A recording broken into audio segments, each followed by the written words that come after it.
Welcome to Informed Dissent. I'm Jamie, this is Cori, and we need to talk about the AMA. The AMA had a week. They did. So, ASPS releases their position statement on February 3rd. The AMA, knowing the press is going to come around calling, convenes an emergency board meeting to craft a response. Okay, that's responsible and proactive. Very. And what comes out of that meeting is an unsigned comment. So, no names are attached, saying the AMA agrees with ASPS that surgical interventions in minors should generally be deferred to adulthood. Great. Sounds like they're in agreement. It does sound like agreement. And the New York Times reported it as agreement. It ricocheted around the internet as agreement. And then the March newsletter came out. Yeah, and the board chair wrote that was not agreement.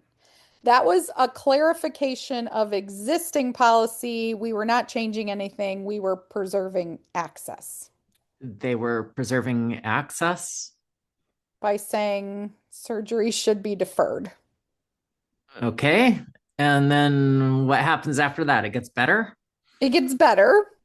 The newsletter also says that the phrasing in the statement did not come from the AMA. The AMA statement did not come from the AMA. Correct. Okay. That makes a lot of sense. I guess a robot wrote it. Well, somebody asked them that directly and they didn't answer. So they don't know who wrote it, but they asked for a correction from the New York Times. Well, they said that they did. The Times has not confirmed it, so no correction has appeared. Well, they sound very organized, and this is the largest physician group in the United States. Yeah, And and they issued what is the, I guess they issued some sort of statement about it. but they didn't write the statement. Uh, and it wasn't a policy change. Well, and they requested a correction that may or may not exist. But they said that their policy didn't change. Yes, which is that surgery on minors should be deferred. And they say that has not their position hasn't changed, and it's always been the same. Yes, they said that that's what they've always believed. Great. That's very good communication on their part. Crystal clear. All right, let's get on to the show.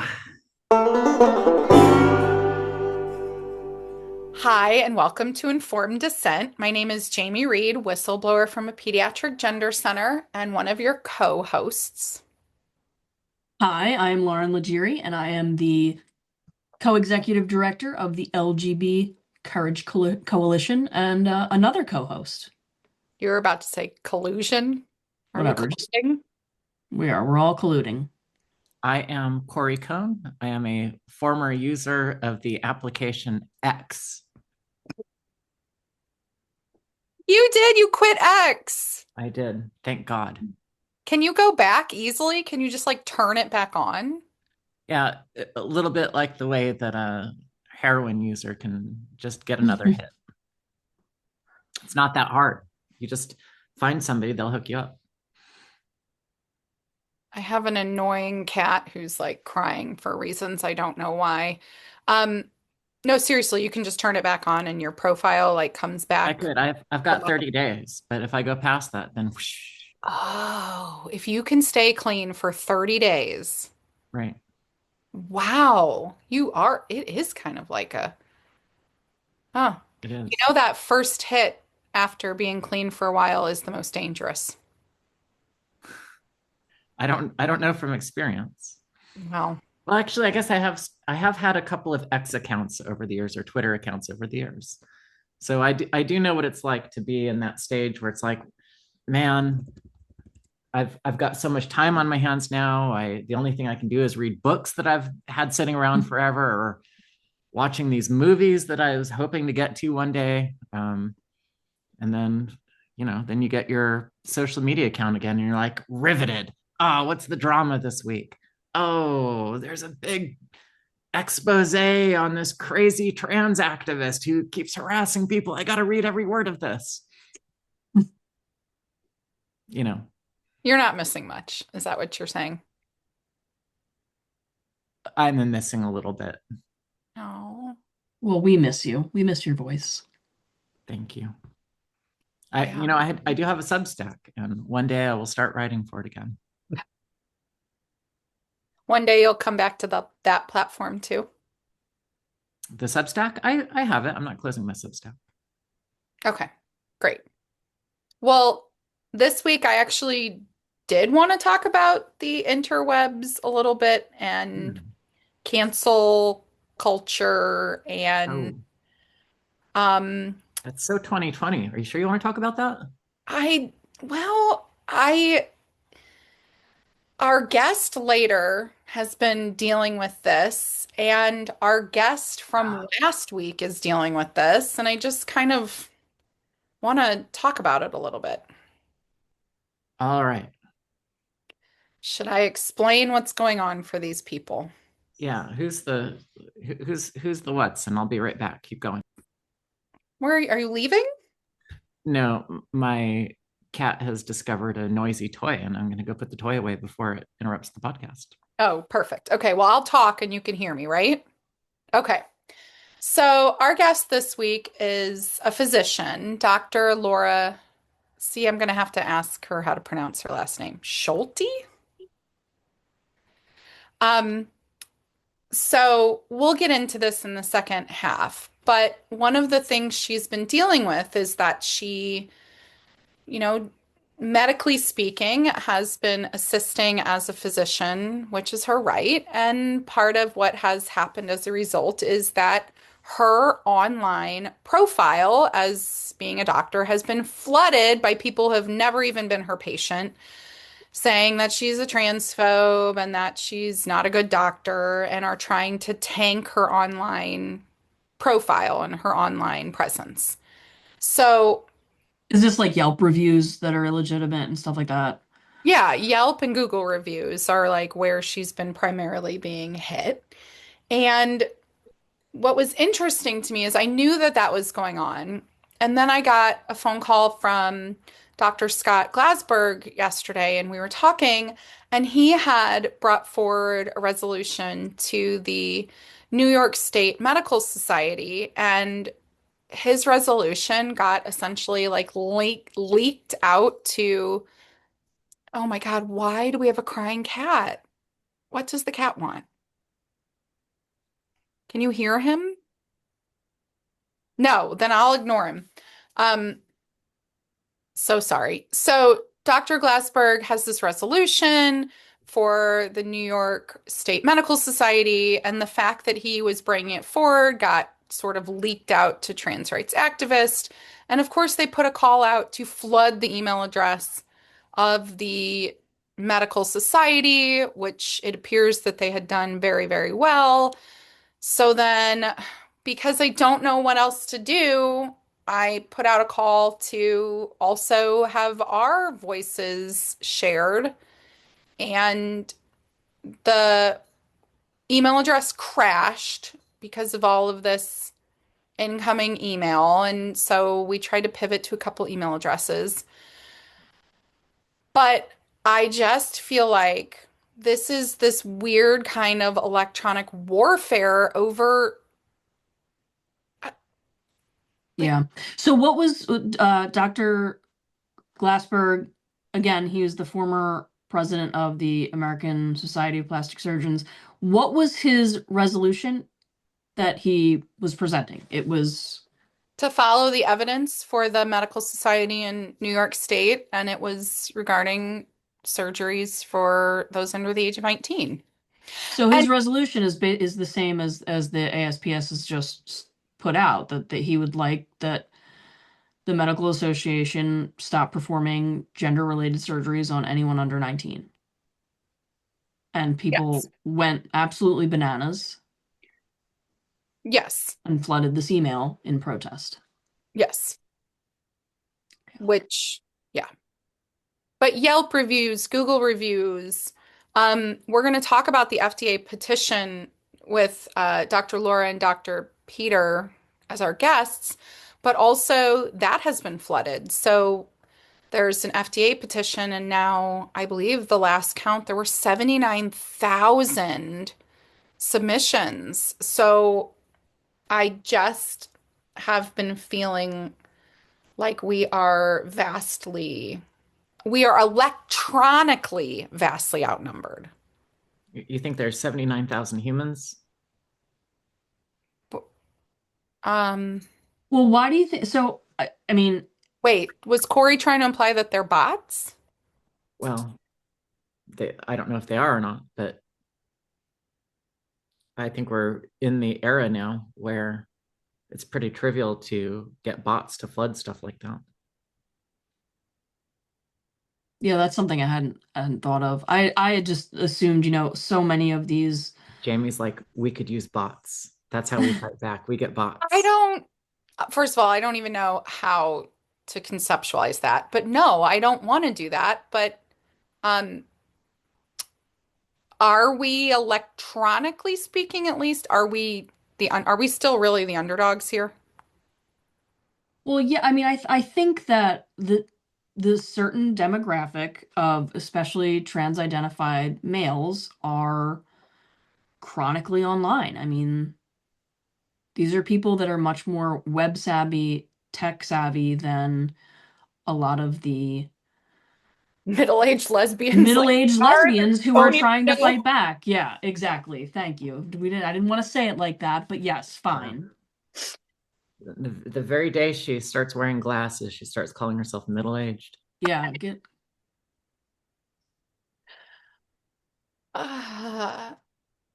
Okay, so Cori, you're male. Do you know how to use the computers better than we do?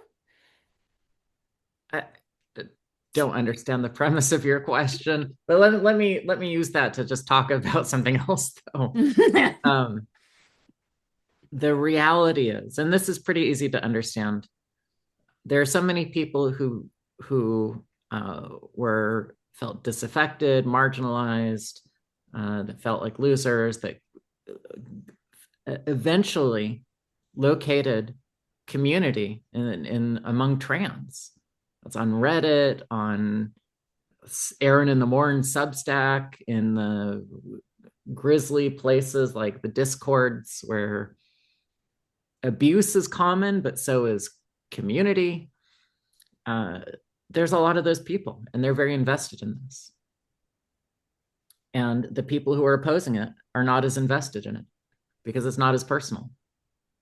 If you believe, rightly or wrongly, it doesn't matter, if you believe that your continued existence depends on the availability of a certain medical regime, you will fight for everything, with everything that you've got to retain that. And the people who are not thinking that way, that don't have that type of belief system, they're just not as invested in it.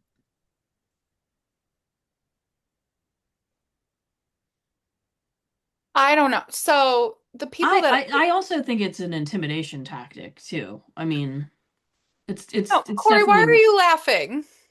Because there's no engagement with the thing that I just said.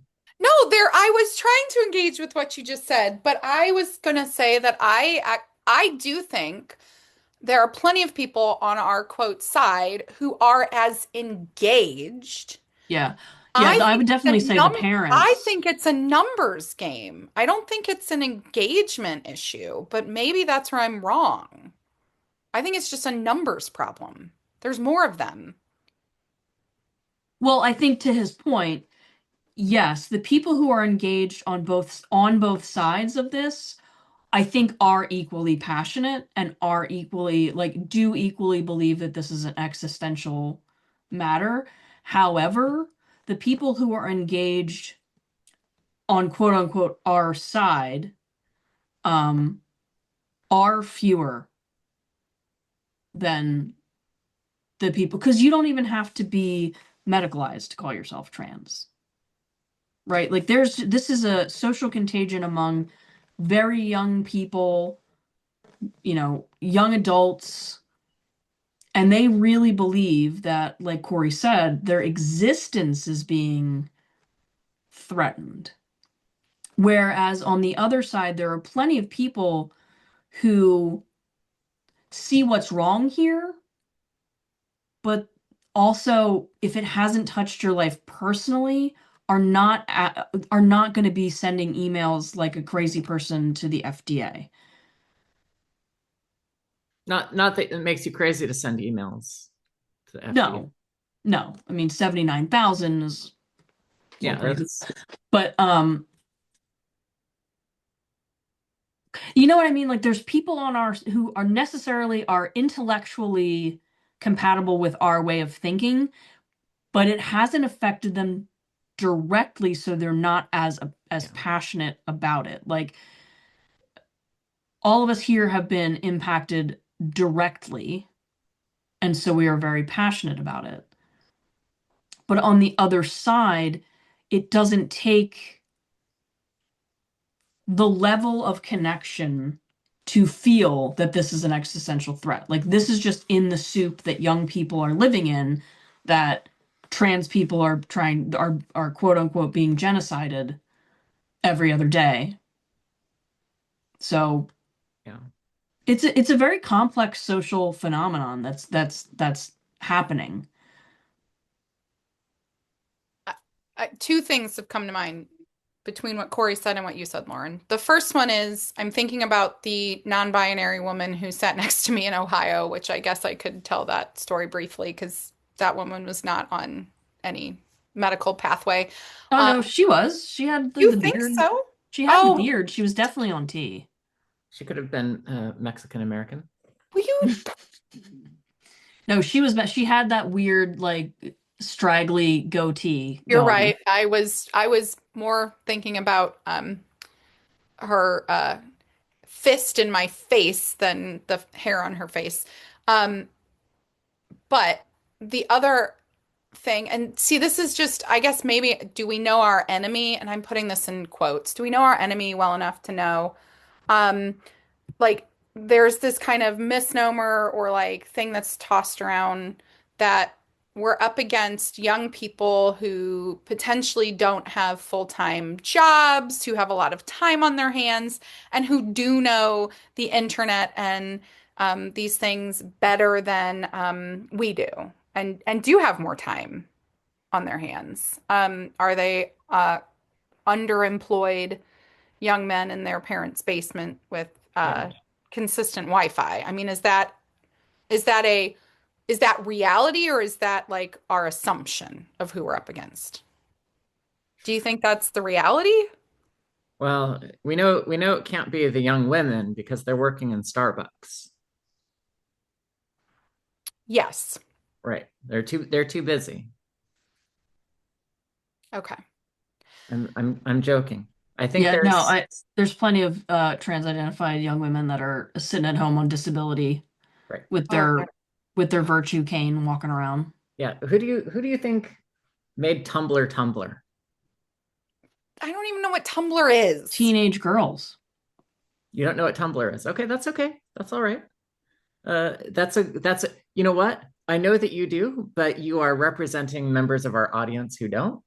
No, I That's really don't. very I that's really don't. very I really don't know what Tumblr is. She has okay. no idea. This is really extraordinary in a way, Jamie, because Tumblr, so it's a blog site, Okay. but it was ultra optimized for teenage girls.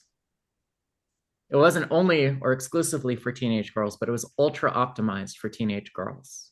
How what makes something ultra optimized for teenage girls? Visual oriented, algorithmic driven video, Yeah. the No thing? video Okay. at the time, but But it was also there's Tumblr in its heyday was a huge way that young adolescent girls were getting into the trans phenomena. it was probably the first major vector in Yeah. social media. It was Yeah. huge. Because again, like you just illustrated perfectly, you have no idea what it is, and a lot of parents didn't know what it was, and their kids were on it for years. I don't think Tumblr is like the platform anymore, but it Yeah. was for a while a big trans propaganda platform, and parents didn't even know it was there, or what it did, or how it operated. And it was full of adult images. Oh, And not for, I want to try to put this in a way that makes sense. It wasn't OnlyFans. It wasn't that type of website. okay. It, I do it like, was I know what that one is. uh, For good. reasons, for different reasons than you just implied, Cori. I'm sure that I No, didn't imply no, anything. no, no. I know. Okay. Can I defend myself for 2 minutes here? I think the best way to defend yourself, Jamie, is to not make admissions. Oh my God. Yeah, maybe you should just shh for a minute. I Yeah. Uh, the type of erotic stuff that was on Tumblr, a lot of it was created for the interests of young women. Yeah, A lot of wasn't it yaoi also, and yeah, the yaoi and the yeah, manga stuff? right. and the Yeah, anime like and the the anime stuff. okay. Yeah. And it was sort of like a lot of the people who ended up moving over to Blue Sky, that type of crowd, that type of culture, really had a home on Tumblr first. Yeah. I mean, I think it's a combination of things too. It's also, I think it's an age thing too, is that people, older adults who are involved in this, yes, they might be on different social media platforms, but what they do is they check it after work, or they check it at night before they go to bed. They're not chronically on it. So with the younger generations that are chronically on it, they're gonna see Aaron in the morning's post 10 times more, because there's all of them are just constantly scrolling.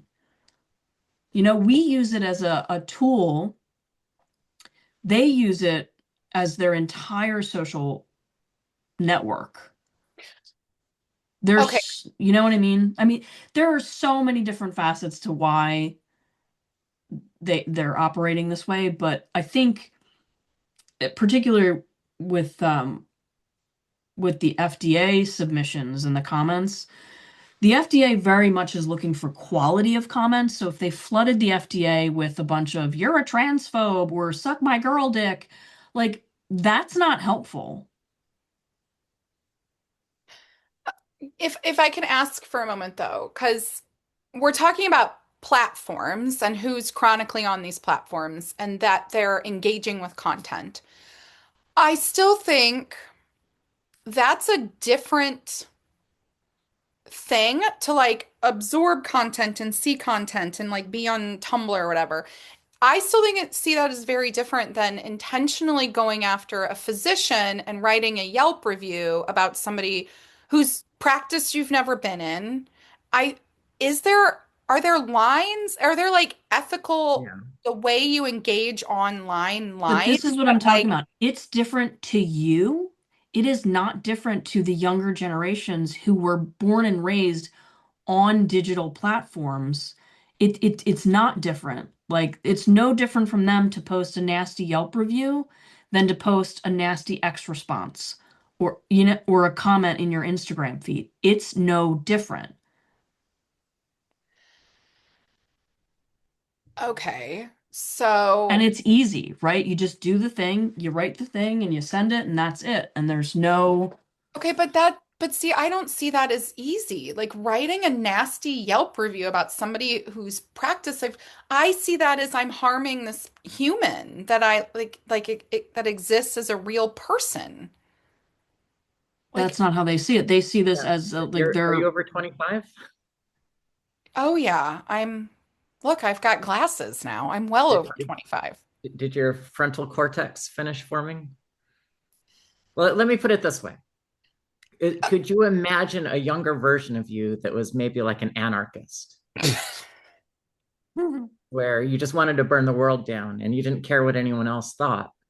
And the last thing that would bother you is the opinion of somebody who you believed had an ideology that dehumanized you. Okay, I'm gonna let me run with this for a moment. Sure. There is a different level of the amount of work that it used to take. Writing a nasty Yelp review is so different from what we back in, okay, not even use the word we. Here's an example. Back in the day before there was social media, imagine that there's a group of anarchists who believe in some worldview that they want to share their propaganda or their worldview with the world, right? Right. Meat is murder. There's a good one. Okay, but okay. Okay, whatever. Keep going. So imagine these young anarchists and the amount of effort and work it would have taken to disseminate this without social media. So perhaps they might steal a universal key to all of the local newspapers boxes. Back in the day when the newspaper boxes, you would put your money in and you'd pull it open and you could get out a newspaper, right? Imagine that Wow. they On our next episode of the History Channel. But imagine that they managed to steal a key that would universally open all of those boxes because the people that would feed those papers in every morning had a key, right? This sure is a specific example, but please keep going, Okay. Jamie. And then imagine that you broke into these anarchists, found a way to get into a Kinko's and run off thousands upon thousands upon thousands of a flyer insert that they wanted to stick into all of those newspapers that were going out one day. Yeah, this is Do you getting very, see, very specific. do you see the amount of effort that would go into an action like that? That you'd have to coordinate and have friends and do all of these things, and then the physical labor that would go into doing this. That's the kind of effort that used to go into things like that before you could just flood a Yelp review. Right, but what was the motivation behind all that effort? It was your social standing in whatever community you were in. It was your social relationships with these other people in your in group, right? And so that's the motivation for these kids. It's like, especially the younger ones, like this is their in group, but it is easier to just write a nasty Yelp review, but the motivation is the same.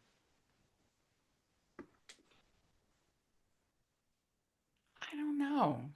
But I don't know. Is it? Because if the motivation is to be in your in group, I in part think that's why the single nasty Yelp review is not enough. That's how you see this like, real trolling, real threatening, angry, like social media, doesn't it push you? It's not enough to be like, I wrote a mean tweet back. You have to keep pushing it and pushing it and pushing it.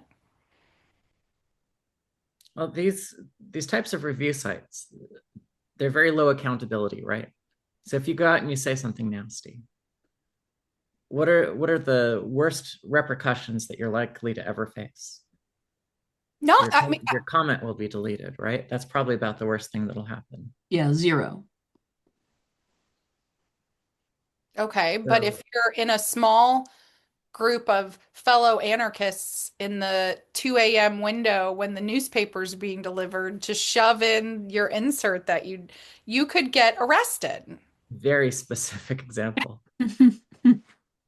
What would the flyers hypothetically what point would they be making? I remember maybe some anti-war thing when George W. was going to go invade Iraq. Yeah. Like, do you remember that period when the whole world was against the start of the war? That's a very specific hypothetical. But you had to have the camaraderie, you had to have the trust of, the people that you're working with, but you also had to have a clear message and a goal. And And yeah. and it gave you some feeling that you understood the world and that you were acting upon the world instead of reacting to the world. It gave you a sense that there was agency and that of this injustice that existed, you could do something at minimum to raise consciousness about it. Yes, but the other thing I think when young people operated more in that way, you were also accountable to the people alongside of you, that you were going to look out to keep them safe and make sure that, I don't know, I just see it as so different than, being in a mob online and all tweeting or all Yelp reviewing on somebody. Maybe I'm just waxing, nostalgia to the good old activist days. You didn't used to get nostalgic, not before those glasses.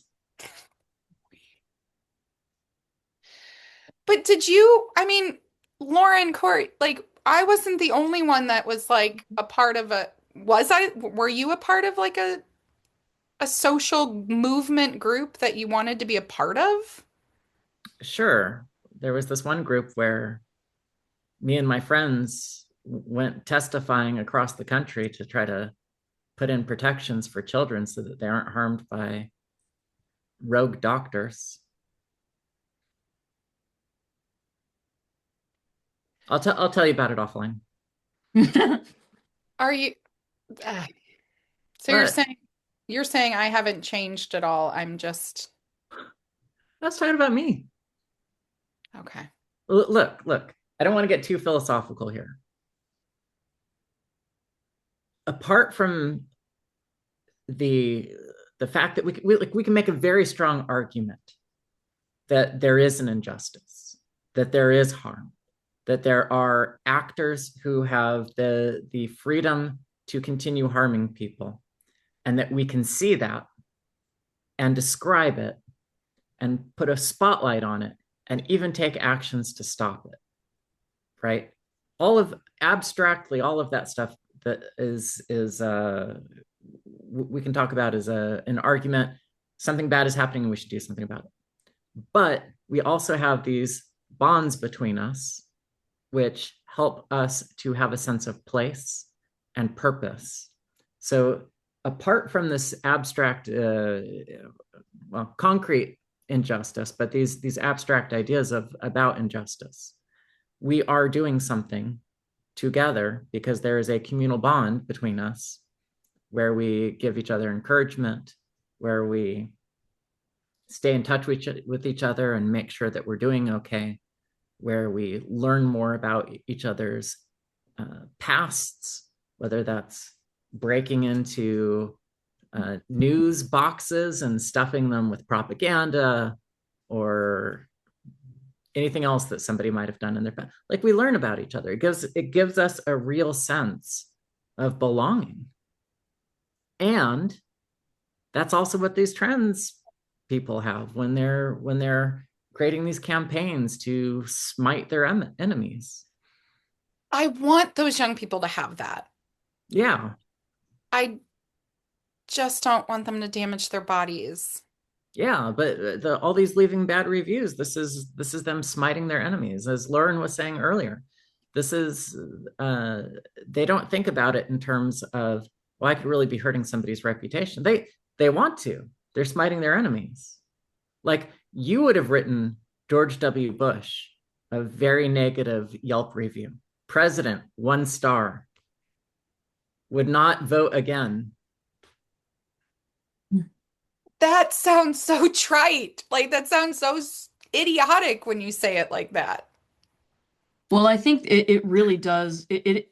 That's the thing, is that like even the things that they're ascribing meaning to aren't giving them the same sense of number one, satisfaction and community in the way that this hypothetical anarchist from 20 years ago was getting. Like they're not really getting that. Like they're sending off, yes, they're sending off a nasty Yelp review, and a bunch of other people are sending off a nasty Yelp review. But how many of those people you think have had sat down and had dinner together, That's cried together, talked about real life things other than smiting their enemies together? They haven't. So like even their sense of community is quite warped, and it's the only way to contribute to this community is to do things like this, then that's what they're going to do. Lauren, I do think that is key in some ways, is because the other part of is this radicalization? Is this like part of the process of radicalization? Because the other part of sitting down, like say this hypothetical anarchist group goes and does something like this, and you're absolutely right. Then they have to go back to, the house that somebody owns and, making vegan dumpster dived curry with rice for the group. But then you are interacting with those people on a fundamental, like in person. Is this like the real life versus just being radicalized online? And Right, that's the thing, is like that real life anarchist group hypothetical of 20 years ago, at some point, somewhere in that relationship, it wasn't just about the cause. It was about the person, like, oh, I have to go bail my friend out. She got caught sneaking flyers into the newspaper racks. Oh, I gotta go bail somebody out. They got caught breaking into a Kinko's. Oh, I gotta go, help somebody out because their bike tire's flat on the side of the road. Oh, Right. it's my turn to make dinner for everyone. there you go. Like real, so it's not just about the mission, it becomes other parts of your life are also intertwined, and that's what real community is. Yeah. So that I'm sure that these people in this hypothetical anarchist club or Whatever. community or whatever it was, um, could also disagree on certain things because you're getting the full human experience with each other. If you're living together, you're working together, you're doing your movement together, there's probably more of like a opportunity to disagree with each other on certain You think things. it's like richer and deeper than just an It's online a it's radicalization? an actual community. That's the thing, is that we have a generation of people who were raised online who think this is what community is, and it's not. How many of those people who sent in a Yelp review along with you are going to come and pick you up on the side of the road when your car gets a flat tire? It's so, Any of them? Who's this going is to so, help you move the couch into your truck when you're moving? Are any of them going to show up? And so these people are doing more and more to have community, and it's an empty attempt because they're not, the rest of it isn't integrated in real life dynamics. okay. Wow, I just sounded pretty smart there. I'm gonna say yes and no though, because I have heard from parents who will say, my child now lives in an apartment with in a th in a throuple with 8 other non-binaries. I don't know if a throuple equals 8. Sorry, math. But it does sound like some of these young people are interacting in real life, um, on some level. So I don't want to romanticize like, oh, back before social media, it was all, roses and bailing people out.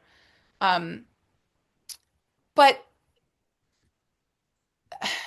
Cori, you might remember there was a news story 5 months ago.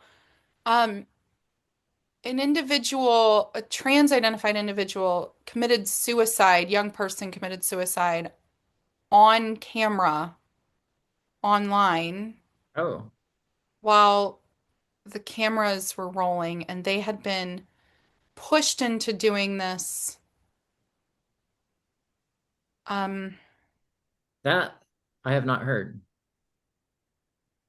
Well, there have been several incidences like this, and not just with trans-identified, but with adolescents and young adults who are kind of in these weird chat rooms and they're kind of bullied into self-harm and suicide. Do you think that happens in real life? Like if you were in a room in a group, do you think that That's it what would I'm get that's what I'm taken to that extreme? that's what I'm trying to get at. Would it? I mean, I think with the same number, and when I right, say the same exactly, yeah. number, like in like that online, I feel like in that story there were like hundreds of people watching this occur and like cheering this person on. Yes, do it. Yes, keep going. And they had this like wall because there was this wall between them because it was like real life and like online life. They were still separated. They're sitting there behind the keyboard and they're able to say, "Yeah, go on and do it." There were like hundreds of them pushing this person on. I think I would hope that if you had the same sheer numbers, that there would never be 100 people physically standing in a room with a human being that would push them, that somebody would intervene. But this is where I don't know. This is where I don't know if social and like the real life experience and the online experience is the online like just mirroring how we are, like the worst of us in real life anyway? Or are we just still humans in real life or online and we're just terrible humans either way? Well, let's get together and bully Lauren and see what happens. How many people? What do we need to bully her to do? All of the informed dissent audience. All meet together and we'll bully Lauren and just see what happens. Is there a research study? She's considering it, Lauren. This isn't. Oh yeah, she's thinking about it. That's great. I'm actually trying to think, is there like a research study that has anybody tested like will a human intervene in real life faster than they would intervene in in an online setting? Like, do you see the research? Do you see the hypothetical question there? Like, Yeah. if there's 100 bystanders in real life and 100 bystanders watching something horrible happen online, is there a propensity to intervene faster if it's in real life? Well, I think that's going to be impossible to test because online has a element to it, which is that you're never sure if what you're watching is real. Yeah. Yeah, I think that does have it, like in the back of your mind, you can say, oh, this is fake. Even if you kind of know it's not, you still give yourself that deniability in your own mind, like, oh, this could be fake. Yeah. It's harder to do in the real world. Yeah. But okay, so take this example and then turn it into the doctor's situation with the Yelp reviews. How many people in real life are going to drive to her office and fill out a comment card or complain in real life to the receptionist versus write a Yelp review? 0. Okay. 0. Okay. But also, you can't do that because they're not going to take your comment card if you weren't actually a patient. They're going to be like, why are you here? We don't even know you. Why did you drive from Washington State all the way to New Jersey? That doesn't make sense. Lauren, do you want to tell Cori what I did at the coffee shop while we were in Ohio? Did she leave a comment card? Oh, no, but we walked into Einstein Bagels. Well, she wasn't happy with that. She wanted better coffee. No, that is So, not what happened. There was a really long line. We were trying to go testify. I need espresso every morning. So rewind, She's a Cori. queen. okay, so whilst we're in line at Einstein Bagels, she's like, and the guy in front of us was like, actually, the place around the corner has much better coffee. And she was like, and we're off. So we go to this place, we walk in, and there is a Statue of Liberty size trans flag A hanging, whole wall in this cafe. And she gets up and she's like, I can tell she's like, what do? I need espresso, but I can't. And then she goes, she is about to order, she pulls out her card and she's like, yeah, no, I can't do it. I'm a lesbian and that flag is offensive and I can't give you my money. And we left. And I was very proud of her. Even though I had to go back and get in line. And then we went back and got in line Yeah. at Einstein Bagel. Yeah, but at least you gave your money to a big corporation instead of a local. Yeah. Yeah. But the three baristas just stared at me like I was insane when I was like, yeah, they did. They were just like, the one guy just couldn't, it didn't compute. The girl was like confused and then angry. And then I was just like, bye. And we left. Thank you. It's a real life turf. She does this, but often. Yeah.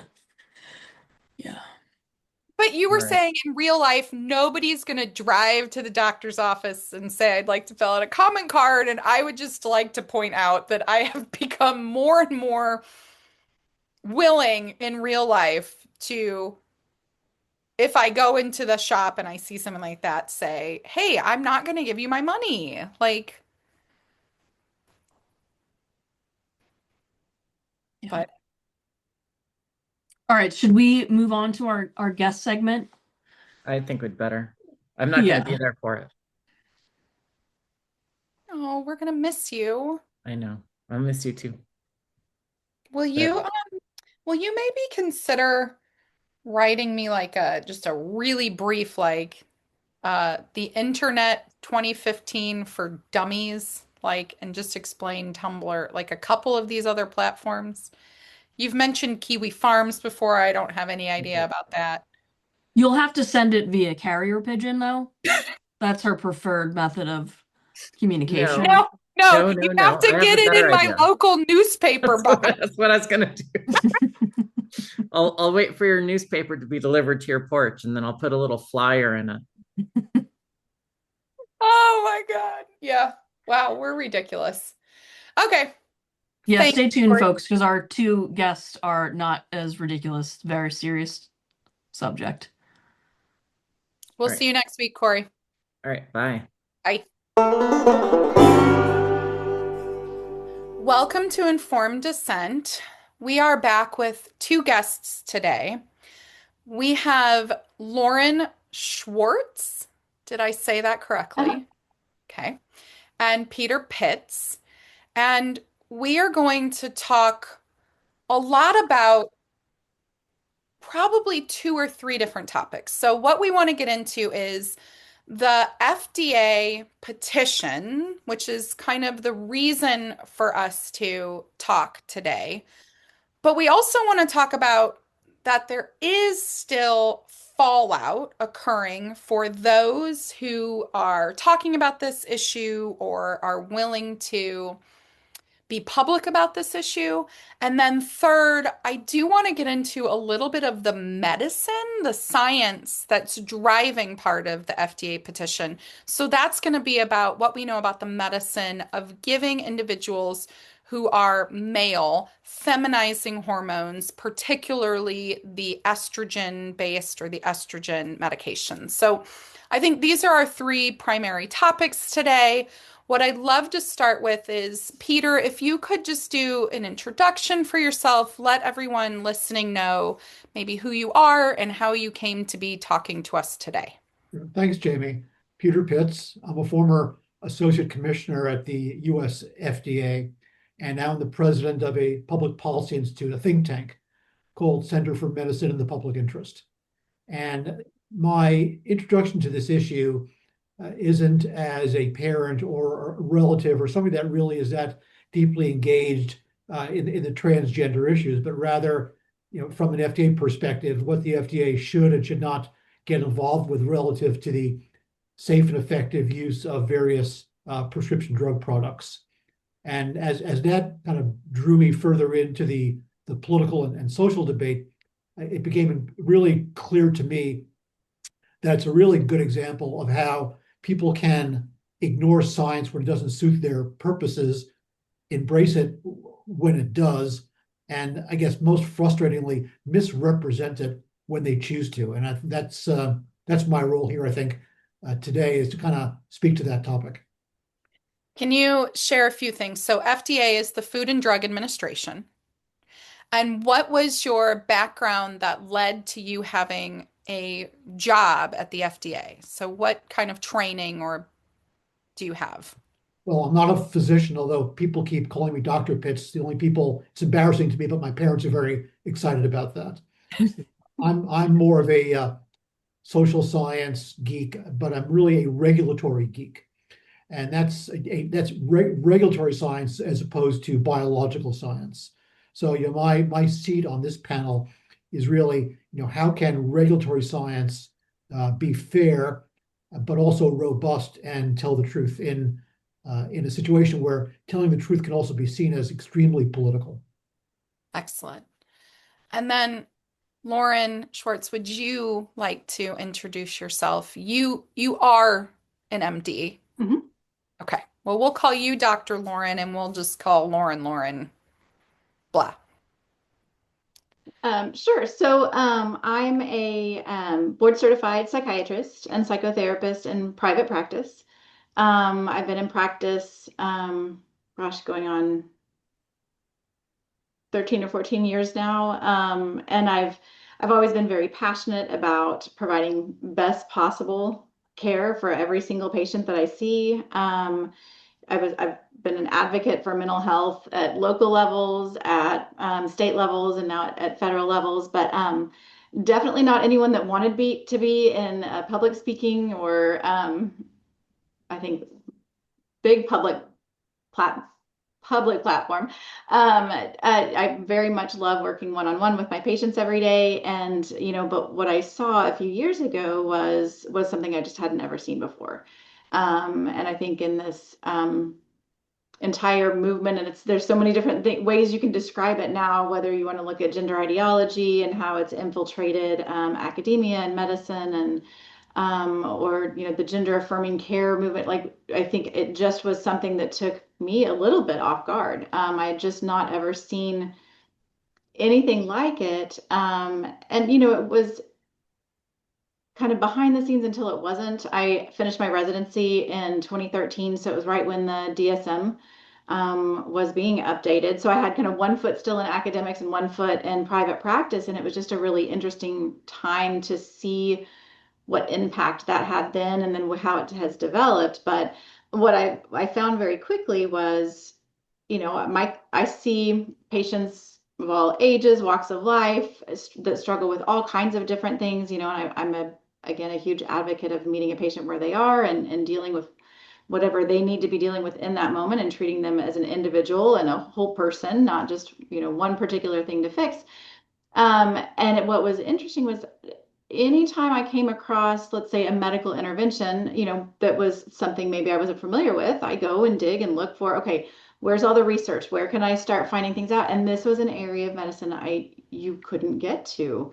You couldn't get to the research back then. Let's go back, maybe 2018, 2017. I didn't know why I couldn't get to it. We know now. But I think it was just such a developing issue that even if I called a lab to find out about how to look at lab work, and what they're looking for, or why hadn't labs been done by a clinician, or why was something prescribed, and why was it at this level, and I couldn't get answers to those questions. And so then were you seeing trans-identified patients? Not exclusively. My clinic is just a general practice. So were there transgender identified individuals? Absolutely. And so, but it wasn't political. I'm just a big opponent to, politics and medicine. It shouldn't guide clinical care. And this is really where things started to shift. And I think that overlapped. I'm also a mom. I have 3 kids, and at the time was seeing things kind of infiltrate their school. Not anything huge, not a big giant program that rolled out that was, very clear cut, but little questions they'd come home with, or asking me about, Mom, when did you know you were a girl, or talking about pronoun, things like that. So I started pushing back and kind of just asking the school, just, hey, what's going on? And at first it was like, well, we'll answer your questions. And then very quickly it was shut down with, we're leaning on the experts for this. And I thought, well, I'm a psychiatrist. I mean, mental health is kind of what I do. Can we talk more about it? And it was like, nope, we have guidance on this front. This is what we're doing. And just the more I dug, the more what I found was my professional association was very much in favor of pushing affirmation through in schools and in medicine and in psychiatry. And then, from there, you start scratching the surface and just seeing how much and how broad this extends. So that's long story long. I think that's how I got to where I am now. Like Peter, we don't have direct involvement of kids or family members. Of course, we know many individuals that at this point now that are involved or impacted. But really, I'm here because I never thought it'd be controversial to say that, medicine should be practiced with the highest standards, and best care should always be provided for every patient. And of course, we're going to talk about risks and benefits of any intervention. So, Okay, kind of on a non-scientific perspective, just to pick up on something Dr. Lauren said, is, I live in New York. I'm from New York, as is my wife. And for about 10 years, we lived in Indianapolis, and my kids were growing up, two little Jewish kids in Indianapolis. And, having my kids sit in a class and having in public school and having the teacher say to my kids, well, what's it like being Jewish? It seems kind of an innocuous question, but is not. So just wanted to get that out there. yeah. So this is what I want to first discuss. So the Food and Drug Administration oversees or regulates drugs that are prescribed and sold to us on a day-to-day basis. Is that a general idea of what they do? The FDA regulates prescription drugs. It regulates over-the-counter drugs.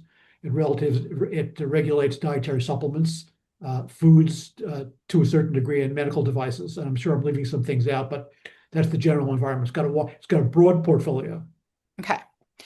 So the drugs that are used in what is referred to as trans care include drugs that go all the way from puberty blockers, GnRH agonists, to what is referred to as masculinizing hormones and feminizing hormones. So the masculinizing hormone is really the use of testosterone, and it can be delivered in multiple different ways: injectables, pellets, gels, foams. There's an oral testosterone that has not been approved for use in the United States, but was approved in Europe. So that's kind of the range for puberty blockers and masculinizing hormones. What are the hormones that are used on the feminizing side, if we could start there? And Dr. Lauren or Peter, either one of you want to jump in? Let me start with kind of FDA 101 here. If I get overly wordy or boring, just throw me onto mute. Okay. But, the FDA, when the FDA approves a drug to be on the market legally in the U.S., it has what's called the drug label. And on that label are a variety of things. Most importantly, the thing that most people understand is, what is this drug approved for the use of? Okay. And that's called on-label use. This drug is being used based on the on-label indication approved by the FDA. But once a drug is approved by the FDA for an on-label indication, it can be used by any physician for any purpose they want, on-label or off-label. The physician has tremendous discretion as to how a drug can be used, and many drugs are used primarily off-label. So I think it's important. So this is not a unique circumstance. Now, the problem with the descriptions you've used for these various drugs is they are all off-label indications.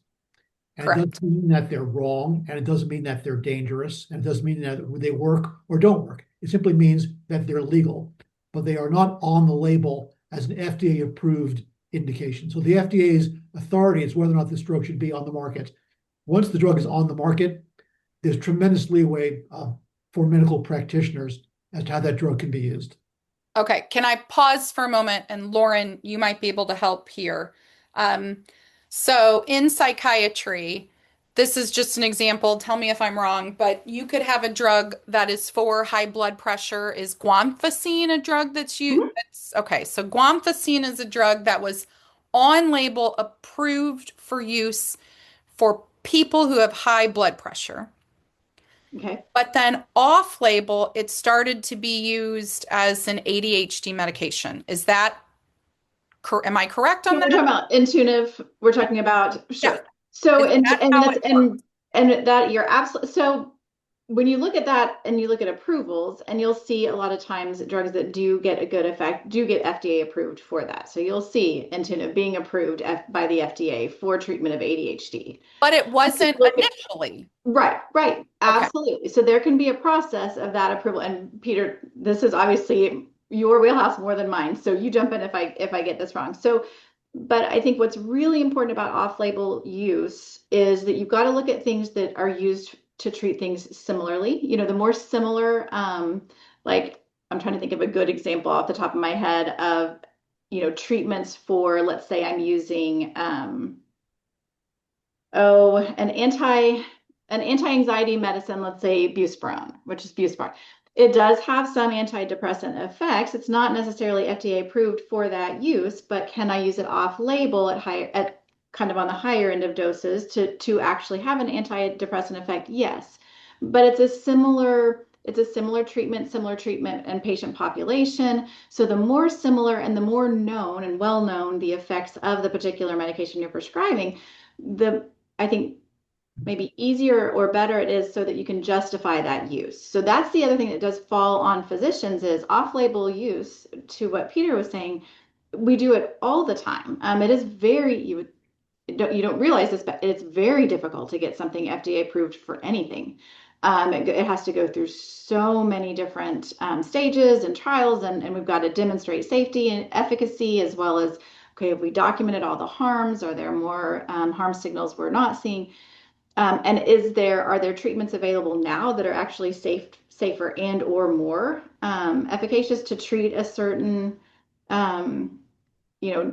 issue? Yes. So you've got to look at all of these different things. If it'd be very difficult if someone is prescribing, especially first line, something that's very harmful at very high doses that aren't similar to doses prescribed in other patient populations. And there are treatments that we know available that work well, FDA approved, or maybe psychotherapy helps better, to justify then using something in that way off label. But before now would be very difficult to justify. Okay. Tell me what first line means.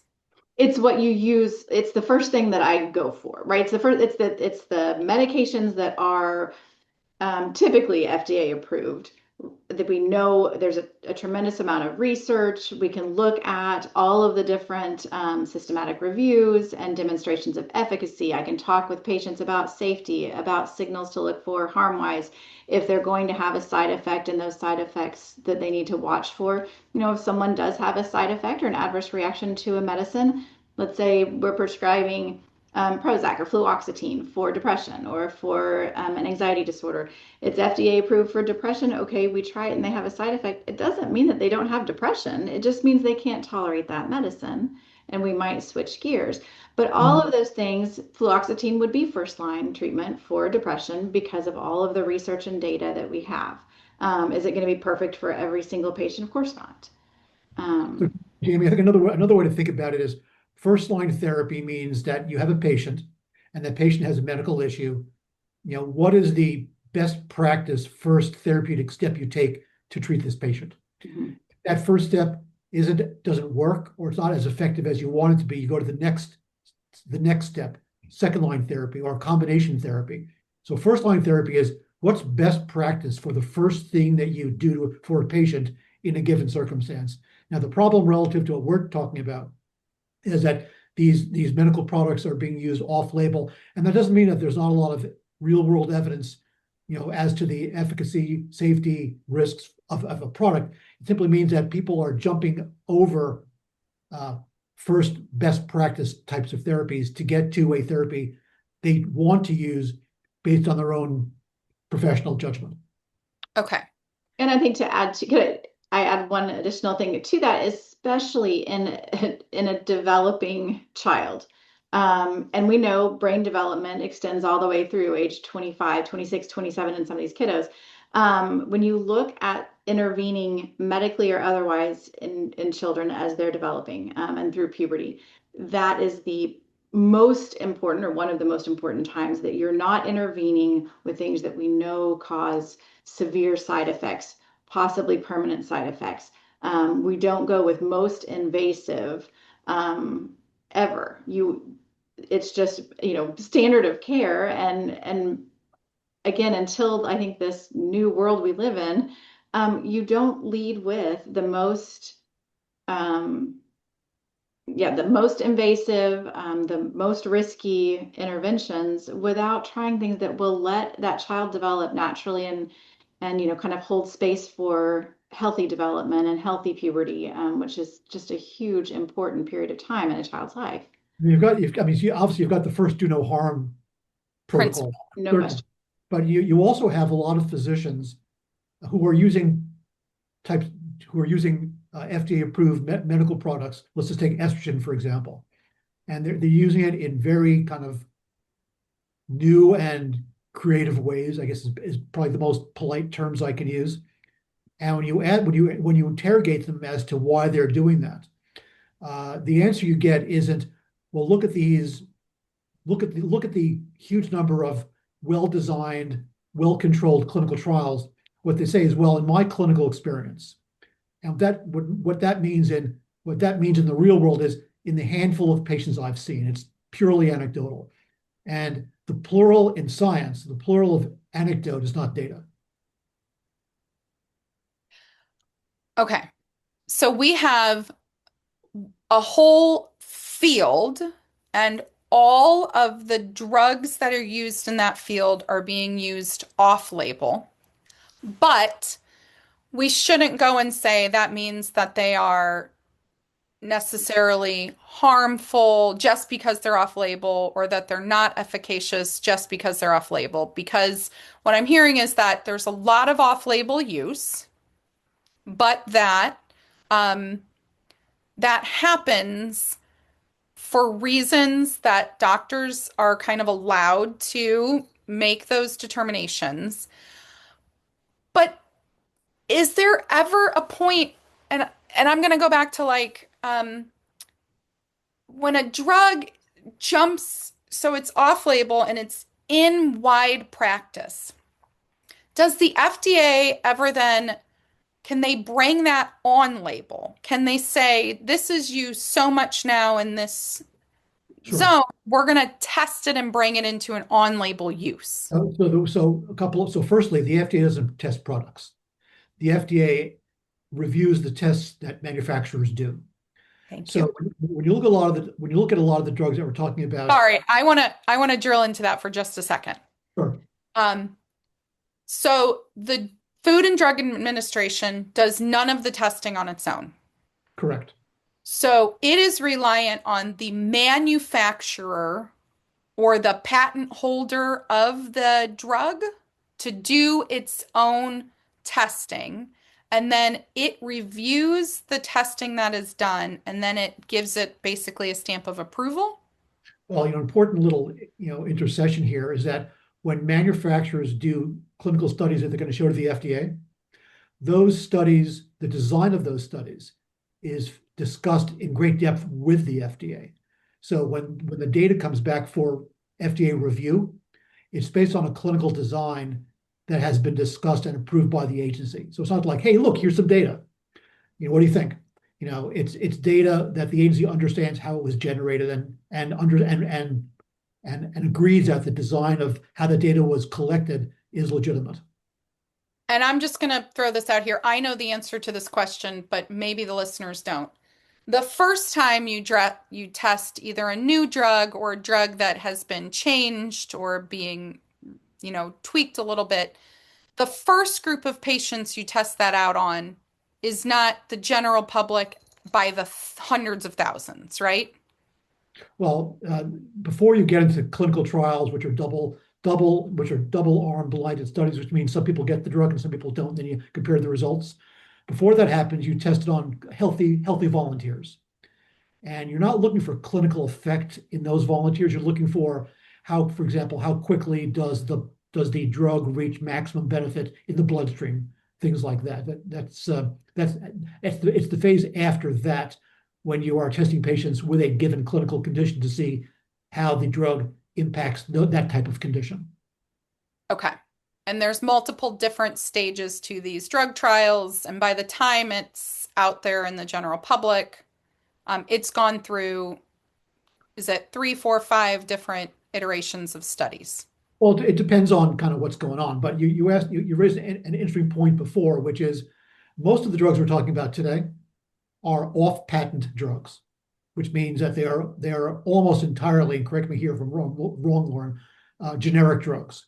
Now, when a manufacturer brings a generic drug to market, their level of evidence is much lower than when a brand new drug comes on the market. Basically, what generic drug manufacturers need to prove is that their version of the drug, their manufactured version of the drug, has a similar effect in the bloodstream of the patient Than the patent drug. So when you're dealing with drugs like estrogen, for example, these are ancient drugs, almost even older than me, where you're not testing them for anything other than are they bioequivalent to the original drug, which is a long way off from, should it be used for different conditions.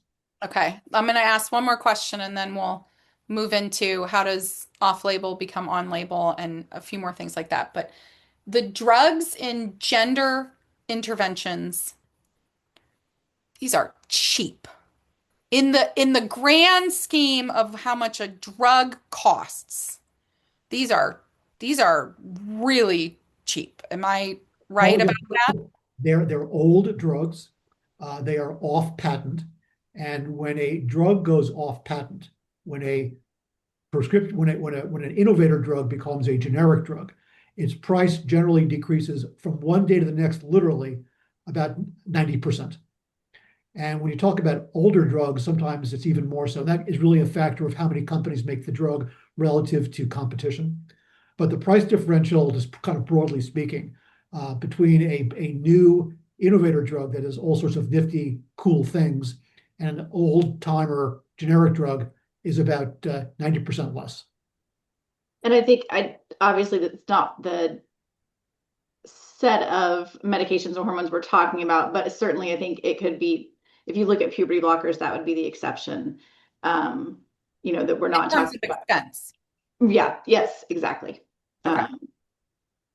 So this might be a crude analogy, but when you're talking about on patent versus off patent, is this kind of like the difference between buying, like, it's Easter soon, like the marshmallow peeps that are like the brand name peeps that are like, like Sure. a peep, and then you buy like the crappy ones that like are like the face isn't on right and the marshmallow is. Well, I'm not a peep guy, but I think if you think about going to the drugstore to buy a vitamin D supplement, there's the branded vitamin D supplement that costs $70, and then there's the drugstore brand that costs $20.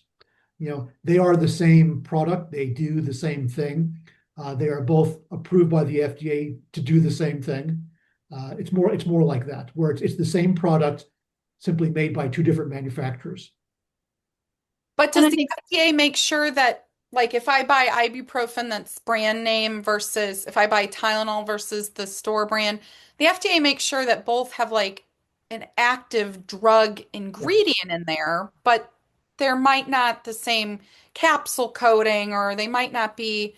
Is that kind of the difference? Yes, that's a good kind of general way to think about it. If you want to go buy a generic over-the-counter drug, there's the brand and there's the generic. What's the difference, right? Price obviously is the first difference. Then there are differences like the color dye used in the capsule, or the excipient, which is the stuff in the pill that's not the drug that keeps it together, can be different. But the FDA keeps a very close eye on that sort of thing. Okay. And from a clinical perspective, I think individuals are sensitive to different changes in different medications, but also brand to generic and then different manufacturers of generic. Clinically, I want to make sure that it's not that, oh, only brand of everything is good and generic is bad. There are wonderful options for many, many medications that are generic, and it does make it cost effective. Some people are sensitive to those changes. Sometimes there's a filler in one that's not in another, and sometimes we have to just be paying very close attention to it. And again, that just kind of brings up that idea of discussing risks, discussing possible adverse effects. It doesn't mean that we're against someone taking a medicine or taking a generic even. It's just, hey, if you notice a change, let me know. Maybe it has nothing to do with it, but at least we're discussing it and open about it. So does quality change? Sometimes there's a very big discrepancy between, okay, a brand comes out in generic, I have lots of patients complaining about, I don't even feel like I'm taking anything, or all of a sudden it seems like it's hitting my system too fast. This should be long acting and brand did great, but this doesn't. And so then I can get prior authorization for someone to get cost down on brand if they need that. So there is a balance of, I don't want to demonize necessarily all generics, but definitely you think about, well, generics, and then when the people are getting it from online companies that don't even have regulation, or, there's just this continuum of safety, efficacy, and then what ingredients are in there, and then what do we know about it? But as a physician, I lean on what the FDA does day in and day out. It's extremely helpful, important, and critical for patient safety and for monitoring as well. Yeah, I mean, for example, the color dye used in pills can be very significant as to whether a patient can tolerate. Whether or not, if you're halal, a lot of times pork products are used in excipients, so you'll need to be aware of things like that. But that's why it's really important for the patient to tell the doctor, don't just tell me the drug that you're taking, tell me the manufacturer, so we can really be sure that you're using a product that is right for you. And oftentimes that information is overlooked when physicians kind of run helter-skelter to treat a patient without really understanding what they're doing. So bringing us back to trans-related interventions. So we know that everything's off-label. It's generic. These are old drugs for the most part. So that means that there's not a lot of financial incentive for the manufacturers to run a clinical trial for this use. Is that correct? Yes. So you ask yourself, well, if you're going to have a whole industry who are selling generic drugs for off-label use, and it's very political and it's very public and there's a big debate about it, and one of those debates is patient safety, probably, at least to my mind, the most important debate is patient safety. Why don't the companies run clinical trials to say, we've done clinical trials, we have really solid, well-designed trials to show that it is safe and it is effective. And the reason, Jamie, to your question as to why they don't do it is because it's incredibly expensive to do it. And the other thing I think to add to that, there are, again, off-label use, and what we're taught in med school and residency, and this is all constantly a part of your training, that yes, off-label use is okay, but you've got to make sure that it's justifiable, that the risk, the lower the risk and the level of benefit, if very, very low risk, but high benefit, and we know that, in other populations, patients respond well with not a lot of side effects. Okay, then maybe that is justifiable. A good example, as we were talking about generics, propranolol is a blood pressure medication. It's approved for blood pressure at very, very low doses. It's very effective for anxiety, especially performance-related anxiety, or someone's giving speeches and they get nervous and their voice gets shaky. At very low doses, you can take propranolol. There's not really financial incentive, I guess, to go do research, but we also know that it's been around for a very long time. At 10 times the doses for blood pressure, there's safety and efficacy. We still look at heart and cardiac issues. I ask any patient that I might consider starting on a low dose propranolol, I ask them about it. I ask them about, do you have any cardiac issues? Do we want to go ahead and get a cardiac workup if needed? Do you have asthma? Because it actually can affect asthma. We won't get into receptor details, but overall, it's a very well-known, very commonly prescribed medication for other things. There wouldn't be an argument to go get it FDA approved for panic disorder or for performance anxiety, because there wouldn't be additional information that would guide clinical practice. Okay. So there are times where it makes sense, I think, even from a medical perspective and safety perspective, that, okay, we have so much information, but what I'm not doing is I'm not prescribing, 2,000 times the amount of propranolol for performance anxiety. I'm not going way outside of regular prescription parameters.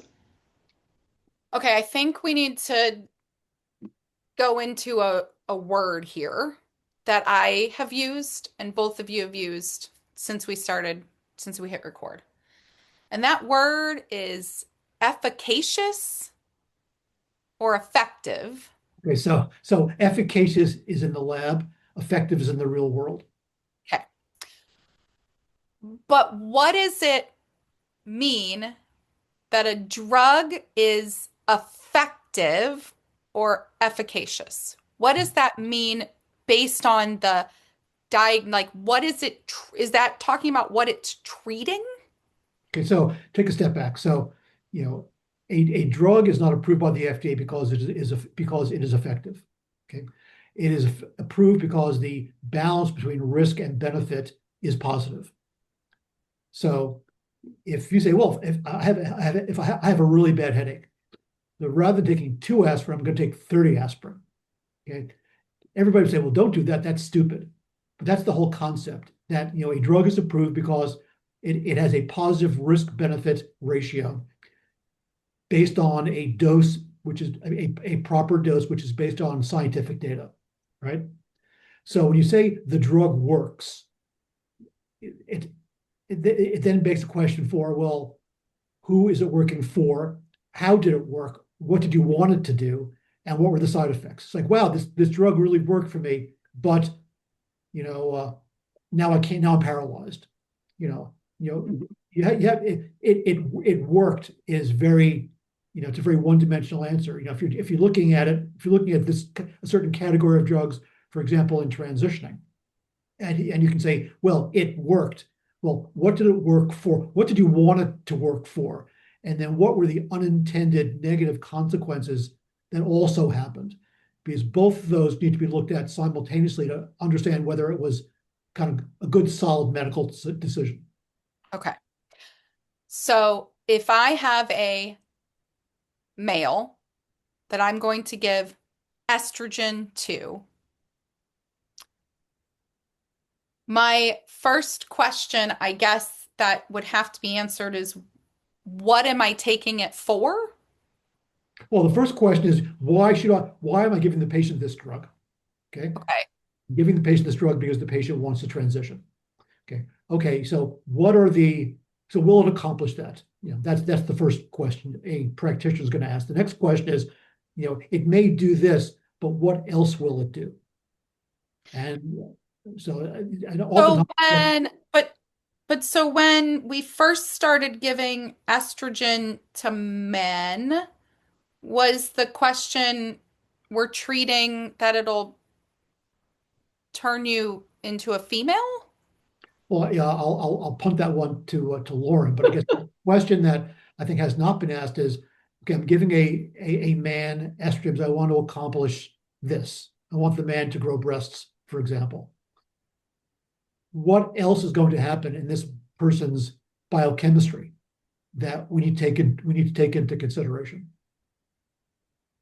Well, and also, but looking at backing up even further. So when someone comes into my office for the first time, right, we start out with a full diagnostic workup. It's a full intake. You know, we go through medical history, developmental history. We go through what medications they're taking now. We go through things that they're struggling with currently, things that they feel are causing distress.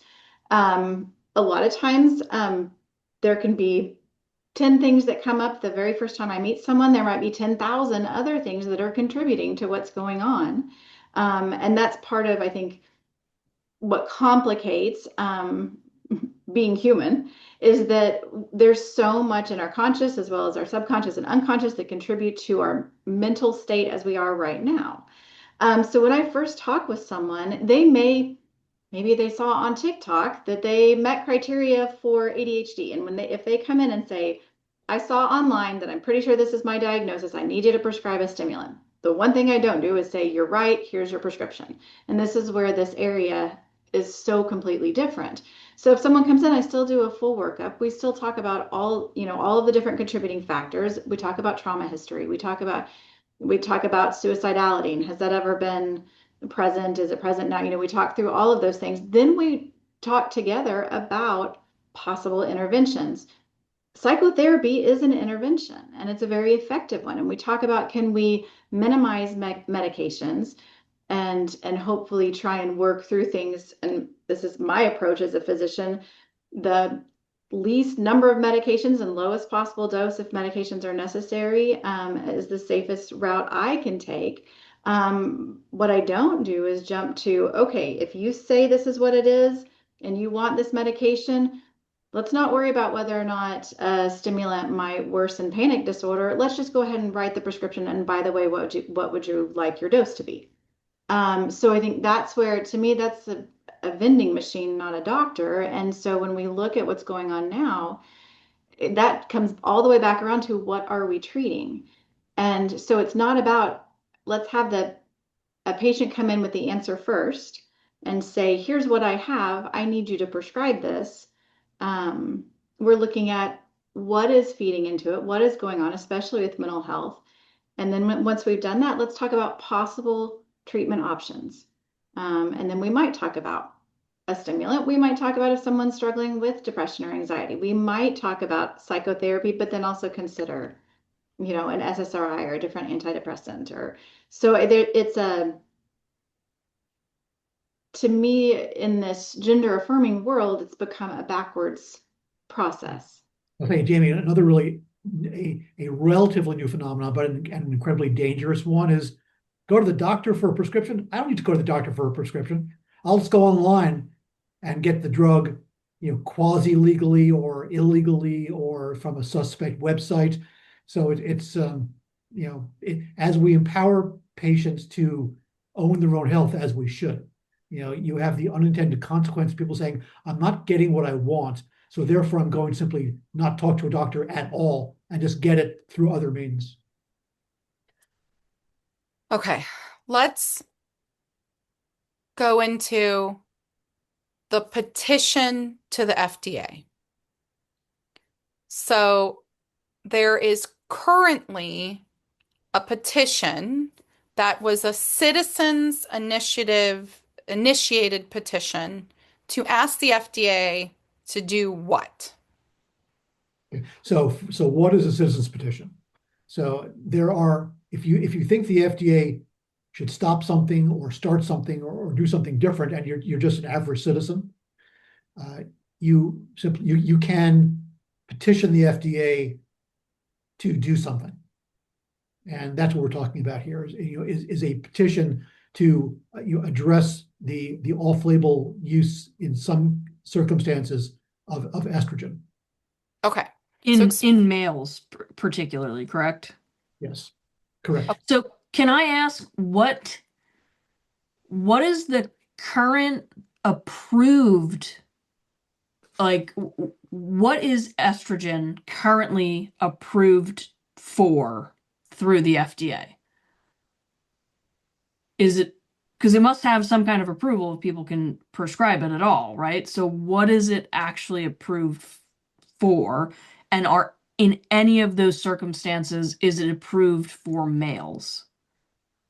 Well, the one indication I know that was a kind of a secondary indication. It was for night sweats. I think that might have been one of the first, secondary indications. I don't know Lauren, what the initial approval of estrogen was. It's ancient. Mm-hmm. Yeah. But I guess the point is, But night sweats in females. yes, but Oh, again, menopause. Yes, Yeah. yes. even though estrogen is old, and I have to admit I haven't really looked at the label, it doesn't mean that it can't evolve. The problem with a old drug being used in very dramatically new and different ways is that no one's going to do large-scale clinical studies because the money isn't in it to do it that way. So it's all based on very anecdotal evidence by certain types of physicians. The data collected is very questionable. Any clinical trials that were run are small and not controlled. So the problem with a product that's been around forever is that no one's going to really invest in hardcore, large-scale, expensive clinical trials. And Okay. So Lauren- can I ask one more question? Are there circumstances in which drugs are only tested on one sex or the other? Like, if hypothetically, if estrogen was approved for night sweats in menopausal women, I'm assuming when you do clinical trials, there are no men in those trials. That's correct. So does the clinical trial? I'm okay, sorry. but if it's only tested on one sex and it gets approval, it is still allowed to be prescribed off-label to. It would still be allowed to be prescribed off-label to the other sex, even though there had been no clinical. And I just remember clinically, there's a huge difference between allowed or legal and medically ethical, Yes. responsible, safe. Thank you. Certainly we could get into effective, life-saving, all of the, medically necessary, all of that stuff. So that is absolutely that in just the practice of medicine. You don't hurdle all of those things and just throw ethics and safety to the wind. But technically, could you off-label use something like, sure, that you can. Part of the problem is it becomes a legal problem too, because if a physician prescribes a drug off-label and something goes terribly wrong and the patient has a horrible health event or dies, the doctor can say, I prescribed the drug on label. I did exactly what the FDA said was appropriate. And sometimes life doesn't work out. You get poor therapeutic consequences. Some of them are terrible. When you prescribe a drug off-label, and oftentimes way off-label, and something horrible happens to the patient, then the doctor opens themselves up to serious malpractice situations. Absolutely. And I want to jump in to Lauren Leggieri to answer one part here. We should not forget that for decades and decades and decades, estrogen, progesterone, combinations of both, all of these are what are in almost all of the birth control, the hormonal birth control that is used, again, for women and girls. And that some of the very early trans-identified men who were taking who were seeking to take hormones. I remember one case, it was people that were taking birth control pills. So they were there's a huge market for birth control pills that have estrogen or estrogen based, or those hormones are in those. Just to throw that out there. That it's not just menopausal women or the use of this hormone for those. Right. And there are warning labels and there are risks listed in every package insert, which is a huge help from the FDA to all prescribing physicians so that we know what to look for. So if someone has pain in their leg because they're on birth control, and this is an approved prescription, this is I still have to be able to talk with my patient about, okay, there is an increased risk of blood clots. And so especially if you're smoking, now it's exponentially larger. So please be aware and let us know immediately if you experience X, Y, or Z. So I think that's where, one of the things that has come up or pushed back to our petition is that somehow that we're for banning anything. regardless of my opinion of whether or not this is an appropriate use, no one's advocating for banning anything. This is truly looking at, can we please talk about why anyone would be against warnings? Okay. So, Yeah. so there's a citizen petition, though, to the FDA to do what you're talking about, Dr. Lauren, which is to look at the use of, can you explain what the petition is asking the FDA to do? Sure. So part of, and I think kind of going back to the reason why we petitioned in the first place, is that this use off-label of estrogen in natal males to experience or go through secondary sex trait changes in transition, and it's not approved for it, but all of a sudden it became rampant. It's commonplace. It's considered and told to patients this is first line, and to a lot of patients we know it's medically necessary. It's life saving. You've got to be on this. That's what they're being told. Correct. And so also, and that's kind of side note there. Remember, if a patient's going to talk to me about side effects, they have to not fear that I'm going to immediately pull them off of something. And if they have already been told this is the only treatment, the only thing that will help save your life, you better not complain about side effects. Well, how often are we going to get to have honest conversations with patients? Because I think their fear is, I've been told I'm going to commit suicide without this. I'm going to die without this. This is medically necessary. I have to be on it. But if I tell you my leg hurts, what's going to happen? So that's kind of a side note, but something that had not been researched, there had not been, widespread data on this particular practice and prescription off-label. All of a sudden it is everywhere. We're seeing large numbers of folks on these medications or hormones. We petitioned the FDA because all of a sudden this was mainstream. And there's a lot of very high quality evidence to prove it. Yeah. So when someone says, well, estrogen, is that really meant for me? Wasn't that meant for, post-menopausal women? And the response you get is, it's been around forever. It's very safe. Now that's a true statement taken out of context. And what the citizens petition tries to do is to say, okay, let the answer to your question is a clinical question. Here's the data to answer that question, and you may not like the answer. Okay. So the petition was submitted to the FDA and it was accepted. Do they get to say, no, we don't want to take a citizen's petition, or did they accepted it? And then what did they do? So all citizens petitions are accepted, even the silly ones. Okay. Unfortunately, but the people at the FDA are very sophisticated. Don't kid yourself. They know a dog when they see it. And they also know spam comments when they see it as well. The FDA is going to review the citizens petition. They are going to discuss it in great depth, and they will make a decision based on the clinical value of the argument. What is not going to drive their decision, are volumes of comments one way or the other.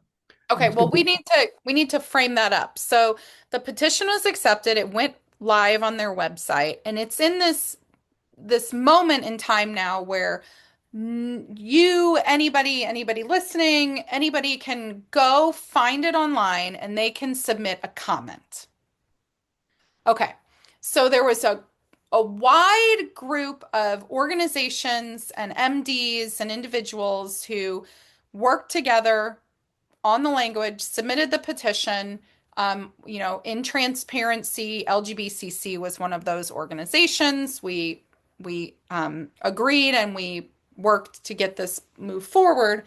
And so it went live, and then all of a sudden, maybe 2-3 weeks ago, the organizations that worked together to submit this petition got a request for comment from a very small, obscurish trans journalist website.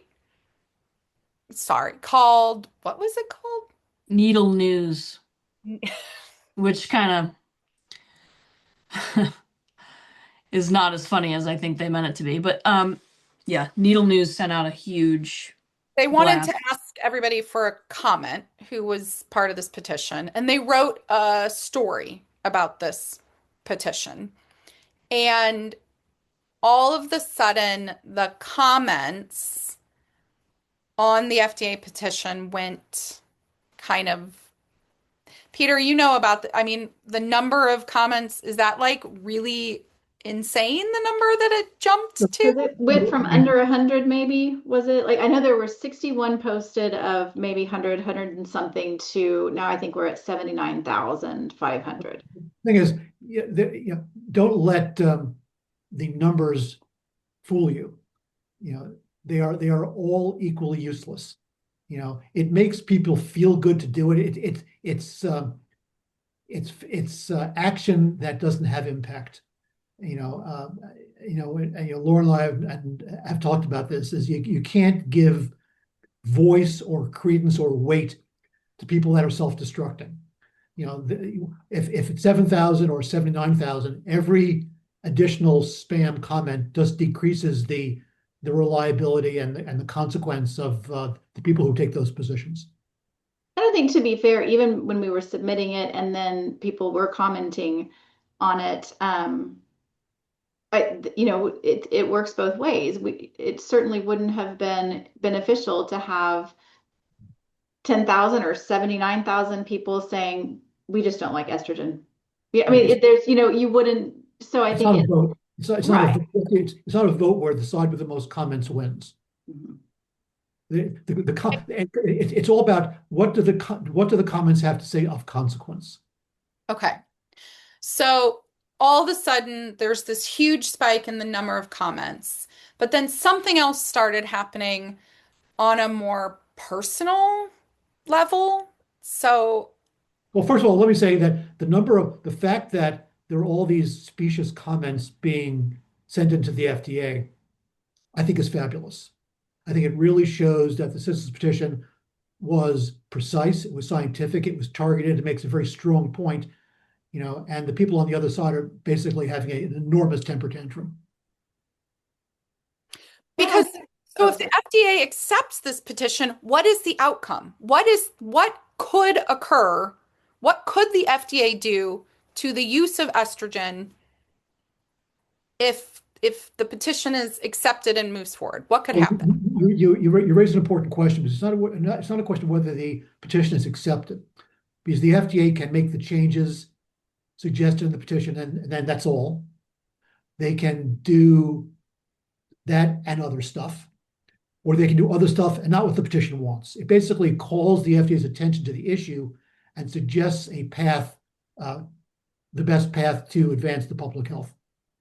Okay, but this petition asking? is asking, thank you. What is this petition asking? Yeah. So first, it's looking for the FDA to put together a research program. So not conduct research, but dig into all the research out there that we currently have, look at not just safety and whether or not it's effective, but also look at, are there harm signals? What do we not know about this use right now? So raising awareness of what we do know and what we don't. And both are important. And I think we also ask for a public hearing to discuss those risks and benefits and what is known and not known. We also ask for a boxed warning, because at the end of the day, we know it's being prescribed. So wait, do you know what a boxed warning is?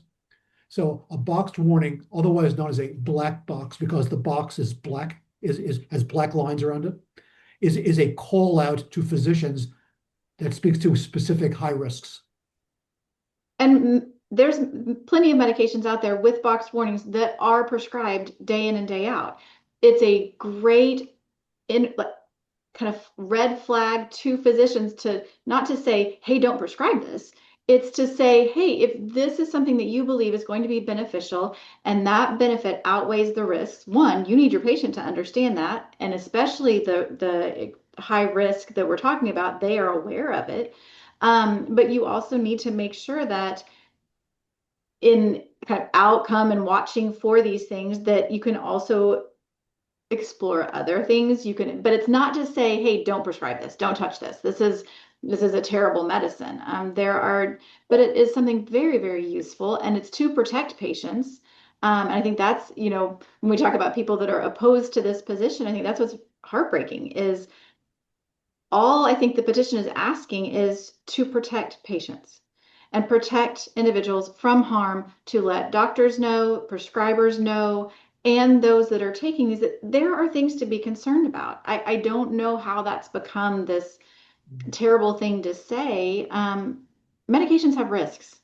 Yeah. And if you're in medicine and you're prescribing things and telling people that there's no risk when you put something into your body and alter anything, I don't care what system you're talking about, and this happens to be one that alters plenty of systems, that's not medicine. That's dangerous. And so it's again kind of demonizing the risk profile. We have to know about it as physicians. Patients deserve to know about it.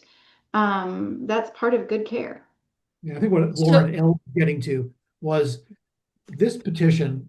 Now, if you read if you read the very inflammatory, nasty comments for those who don't like this petition, what they're saying is that this is going to prohibit the use of estrogen in a variety of circumstances. Nothing could be further from the truth.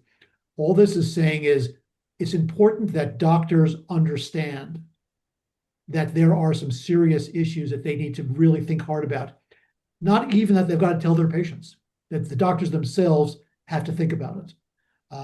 And that's being improperly translated into these people want to prohibit the use of these products. Absolutely not true. Is the black box warning kind of the limit to, I guess I want to say, the FDA's teeth?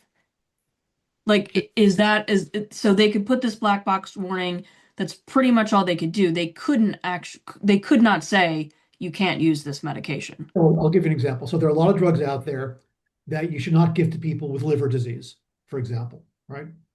Highly toxic. Patients die because they have liver disease and they've taken a medicine that will make their liver disease advance to the point of no return. Okay. That doesn't mean that a doctor can't prescribe it. It means that it's incredibly bad medical practice. And the doctor will then also think, oh, and by the way, I'm opening myself up to a career-ending malpractice suit. Okay. So even if a doctor chooses to go forward with an absolutely outrageous use of a FDA-regulated medicine, they still can do that. What are the known risks right now for giving men and boys estrogen? Because part of this is we don't know, but part of this is we do know some things. Can you give us like an overview of like what do we know so far? Well, I'll let Lauren answer the bulk of your question, but one thing that's really important is that for a lot of products, just writ large, there are very few of them that actually have clinical trials for children. Correct. And as a result, when you label a drug for children, it's absent. And when you prescribe a drug off-label for children, you're guessing. And a lot of those guesses are smart, and a lot of them are intuitive, but they're guesses. There's very little clinical evidence when it comes to almost every drug that is not indicated specifically for children about the use of those products for children. Yeah, and so to just kind of jump in, and that's where the risks, if anyone wants to see a full list of them, we've got them listed. We also, the review that we did on estrogen, published it last year. We looked at really anything that we could look at in terms of harm signals. But remember that the research in this particular population is difficult to get to. That was one of the reasons I wrote the review that I did with several wonderful co-authors, and we looked at just anything and everything harm signals, whether it was known, especially in the populations that it's approved for treatment in, and we also looked at, okay, as people were reporting side effects and harms, we were trying to find even if it was a case study, because I think that kind of goes back to when we look at, you hear systematic review used all the time. That's the gold standard, and we want to systematically review how a medicine is effective in treatment. And as a prescriber, if I prescribe it, how effective is that medicine going to be, and how much can I rely on that outcome? But that's very different from harms. In terms of harm signals, waiting for all studies to meet that threshold of being even able to make it into a systematic review, you have to be at a certain quality level, and that kind of gets in, we can get into the weeds into that if we want to, but any harm signals, especially if they're severe. So we're talking about, blood clots, stroke, blindness from a retinal vein occlusion, different risks of cancers that we know either we see in different populations that are prescribed this, we see occur in medical conditions that maybe, let's say a male is, their body is producing too much estrogen, or we see tumors that produce, different hormone signals. And then mortality risk. We look at all of these different risks. Because this isn't a prescribed, FDA approved, and very in-depth researched practice, we don't have access to studies like that. So right now we're relying on these harm signals, but because they are there, you don't ignore them because, well, the research hasn't been done in this particular patient population. We know harm is occurring. And so I think that was one of the reasons I wanted to be involved in a lot of this to begin with, that whether it was a patient coming into me experiencing harm, or I was hearing families talk about it and their experiences, that everyone, including doctors, are being told, no, this isn't harmful, this is life-saving, this is a medical necessity, and these have to be prescribed, get out of our way. Also, doctors, and I don't want to speak for you, Lauren, but I know you're on the right side of this issue. Doctors are ethically obligated to report adverse events. They are not legally required to report adverse events. And there are a lot of physicians in this space who are prescribing estrogen therapy aggressively, which then generate negative consequences that they are not reporting to the FDA. So the fact that there are as many examples of adverse events out there right now, you have to figure there are, 10x times as many out there being suppressed. I just need to ask this really pointedly quickly, though. Lauren, a number of the conditions that you listed, the worst point outcome to a stroke is that someone will die. Is that not correct? I mean, we are talking about Risk of death. That the outcome could be that this person could die from the use of this. Absolutely. Yeah. And that, I think that's something that to say that just either we don't know enough about it, so keep prescribing until we do, doesn't make any sense, which is arguments you hear for the continued use in this patient population. And yes, I mean, death, you also, I didn't even mention fertility.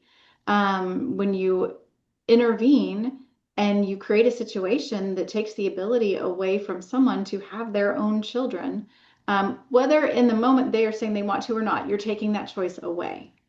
And there's risk to fertility. There's risk, and we didn't even get into pain and suffering. And I mean, the list goes on, and these patients are being ignored.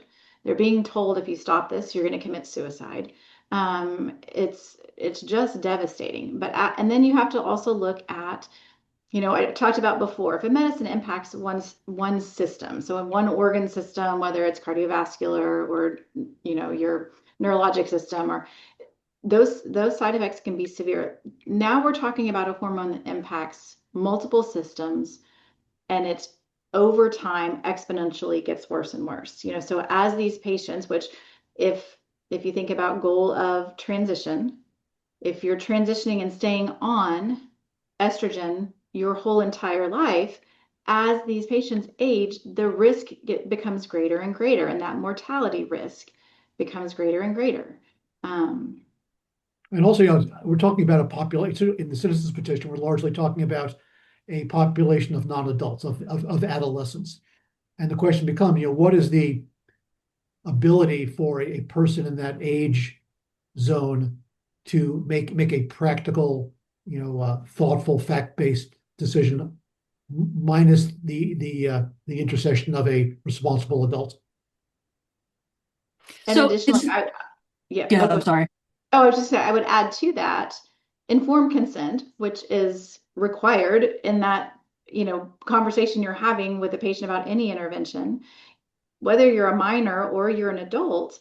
If you're not having conversations about risks, you're not informing them. You're not, if you're not giving them a justified reason to utilize such a risky intervention with known and unknown. We've got known consequences and known outcomes that are devastating and can be permanent.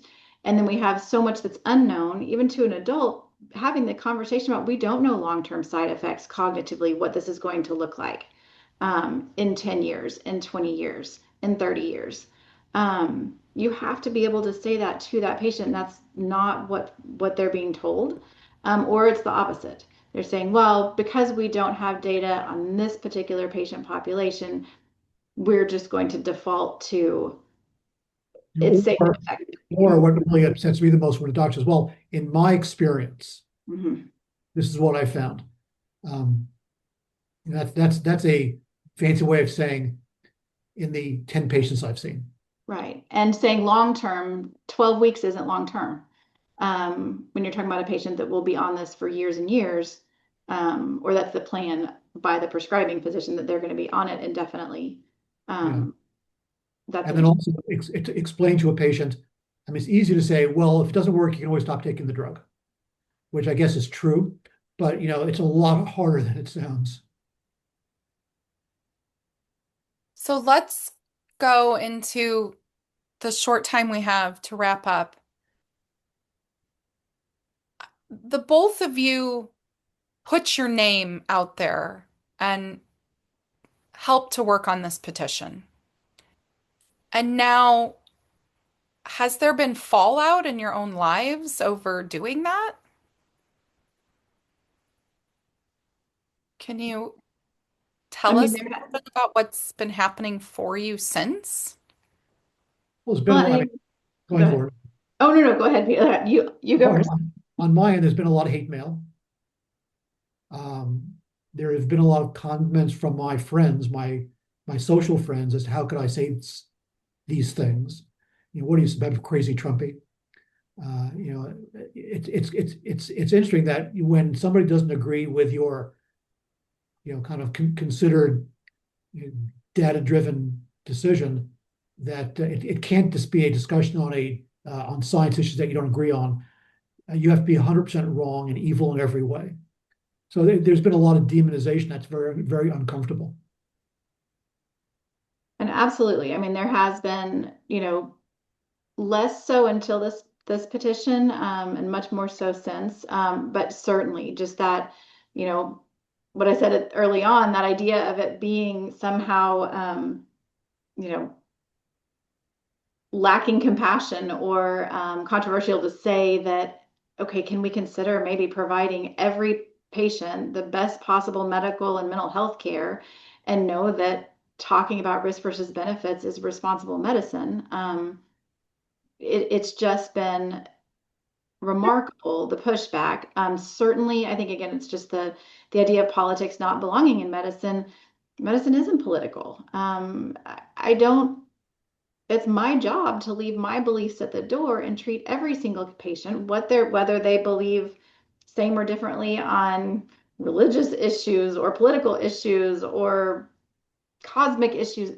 I'm treating every single patient to the best possible level, to my best ability in every situation. With this petition, truly, we're petitioning to help patients and providers be more aware of the harms that we are seeing, the lack of evidence in areas that we've got to know what's going on. And I think that's where it's become, what I've seen recently, especially with the FDA petition once it was posted. Truly, there's been other things that I've spoken out about that I thought, this isn't going to be controversial. I mean, this is just, it's very clear in medical, and then all of a sudden I'm transphobic, or I'm out to make a list of all people trans so that we can get rid of trans people, which is heartbreaking, because every single one of my patients, I don't care how you identify, you do deserve the best possible medical care, and that's not what this is. I think the value in understanding what's happening relative to kind of the personal attacks is that I love it, because what it shows is that we're winning. That the other side has no more scientific. They can't argue the science because there is no science to support their proposition. So they have to turn to other types of personal nasty cyber attacks and so forth. But at the bottom line, it shows the FDA is going to be judging a petition based on the science, which has really gone unrefuted in all of the anti-comments on the website. Yeah. And that's what's hard is even my, my own private practice has been called dangerous to anyone in the, that. You can say the LGBTQ. No, well, I was trying to come up with, I was trying to use not the language that was in some of the comments. I was like, that's not appropriate. But just LGBT community. I mean, all of that is that somehow I'm dangerous, and please warn anyone that you know about not to come see this person. And I'm working on, I think, that forward facing, maybe less impacted, thicker skin, on an advocacy perspective. This has just been different. And I don't know what has made it different. Because again, when you read the petition, it's pretty straightforward, and it's just looking at what we do and don't know and asking for more clarity, and more support for physicians and for their patients. And to me, that is absolutely pro LGBTQ.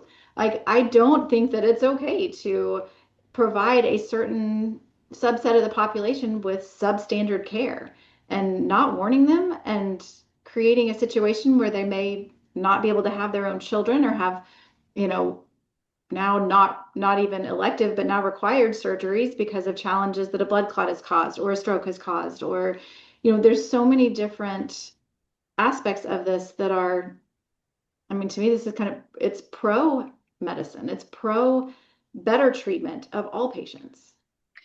Lauren, though, I do want to, you're being very diplomatic right now, but you have had to consult legal counsel. I mean, this has been almost on some level an egregious and sometimes personal dangerous attacks. Mm-hmm. Yeah. And that's been different. That's been, I think maybe I was naive to what would start to appear, and whether it's, in my inbox or on a phone call, or, so that's been more disconcerting. And I think what's been wonderful is just how much I think everyone who has worked on the position, everyone who's supportive of the petition, everyone who's supportive of better patient care and raising public awareness of what this is and what this isn't, that's where I've really, I think, leaned in, and that's been really helpful. But it's been scary. It's been and sad knowing that I've dedicated my whole life to providing the best possible care for patients. And sometimes that I have to have the hard conversations about, this medicine may not be best for you, or this medicine may not, or this may be causing side effects that are actually really detrimental. And that has never been an issue in the past. So it's just, I guess I have kind of hit that threshold. And my hope is that I'm at the peak and it settles, but we'll see. Well said. Yeah. You're getting the help that you need right now. You're getting the legal assistance. And you're still wanting to move forward. You want to see this petition succeed. Oh, absolutely. No question. I think there's, to me, whether I move forward with it or not, I think what I've learned, at least in the last couple of weeks, is that it really doesn't matter. The words are going to be twisted and presented incorrectly no matter what. And all I can do, I think, right now is just I can continue to tell the truth. I can continue to, anytime there's something that I'm not fully informed on, I want to learn more. If there's something I'm wrong on, I would love to have those conversations. And that's where I want to be. I don't want to ever close that off. And And so hopefully, I think as we move forward, the more clear this can become, and I think the more people can see, we're fighting for patients, and we're fighting for not just their treatment right here and now, but their entire lifelong well-being. And that's always been the case. So this isn't new. And what's nice is to have the petition out there. So when people say to me, you're a transphobe, look at the data. You're a Trumpy, look at the data. You hate gay people, look at the data. You know, there's no value being sucked into arguments that are not part of our discussion. Peter, you might not know, it, but you're really good at, you should be on like an Instagram reel. Like, I'm this, look at the data, look at the data. You got a great little clip right there. The problem, I think, Lauren's point is key, which is when you're a professional and you're making judgments based on your professional experience, based on the best science, based on the data, based on based on the intake you've done with a patient, a patient can follow your advice or not. But every patient comes in with a predisposition of what they think their care should be. And some patients want to be collaborative and some patients don't. And if patients get belligerent, they should go someplace else. But when groups try to shut down medical professionals who simply don't do what they want them to do, that's just criminal. And it leads to poor outcomes for everybody. When we talk about, that leads to a system that doesn't protect evidence-based care for everyone. So we need the robust oversight and systems to remain in place so that we can all trust what happens when we go to the doctor. Well, thank you so much for joining us today. I feel like we could pick both your brains more in depth on psychiatry, on FDA practices. When does the public comment period end? And then we probably should make sure we have you back when we see what the FDA is going to do with this. I think we're coming around to the end of the comment period, actually. Why you had this flurry of garbage coming into the agency, in one fell swoop. Okay. So we will put in our show notes links to the petition. We'll try to find that Needle article if we can. It was interesting. No, don't give them any more oxygen, believe me. Okay. Okay. And then hopefully we can talk again soon when we see what the FDA does with this. That would be fantastic. I would love to. Thank you so much for joining us today. Yeah, absolutely. Yeah. Thank you guys for having us. I think hopefully this will help a lot more people understand kind of what we're fighting for. So yeah, thank you so much. Yeah, absolutely. Thank you for joining us today on Informed Dissent.